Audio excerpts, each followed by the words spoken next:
College admission standards just dropped after the College Board announced it would be scrapping parts of its SAT tests. Students at one university are now eligible to receive up to 8 credits in a FAT studies course, and you won't believe what this university had to say about grammar and pronouns. I'm Ophelie Jacobson, and this is the Campus Countdown.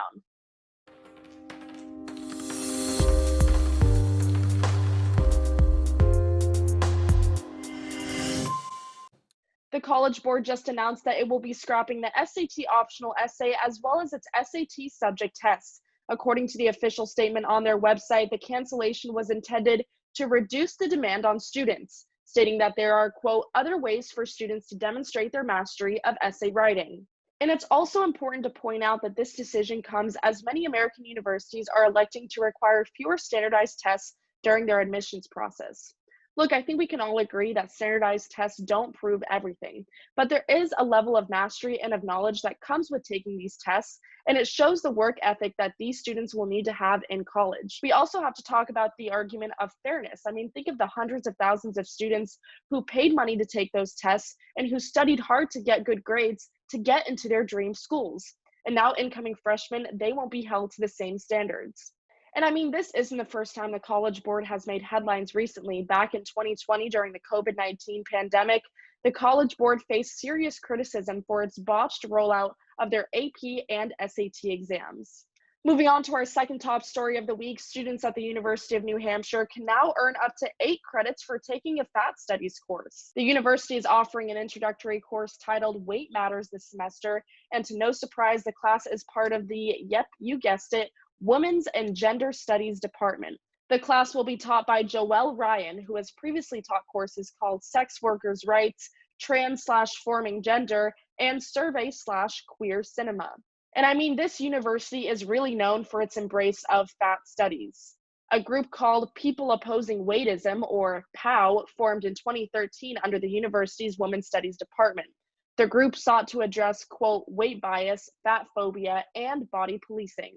For our top story of the week, the woke mob is after grammar once again. The University of Wisconsin River Falls has declared that gender pronouns matter more than grammar rules. The university posted a graphic on their webpage stating that, quote, asking someone their pronouns is like asking someone their name, and that failing to refer to someone by their correct pronoun is disrespectful, hurtful, and oppressive. The school went on to say that people's feelings and identities will always matter more than grammar rules when referring to the use of they in the singular sense.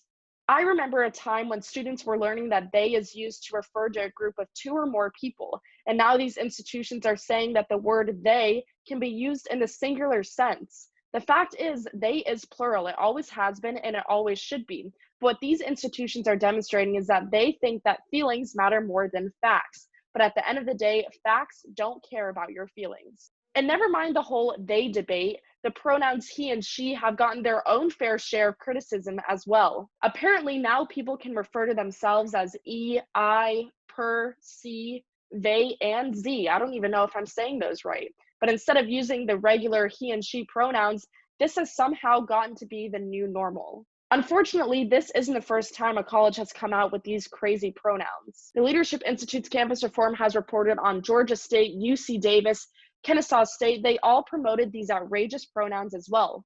And on our website at campusreform.org, you can find even more examples of this alarming trend happening right now across the nation. Those are all the stories we have for you today. If you're watching this on YouTube, make sure to like, subscribe, and to leave a comment down below.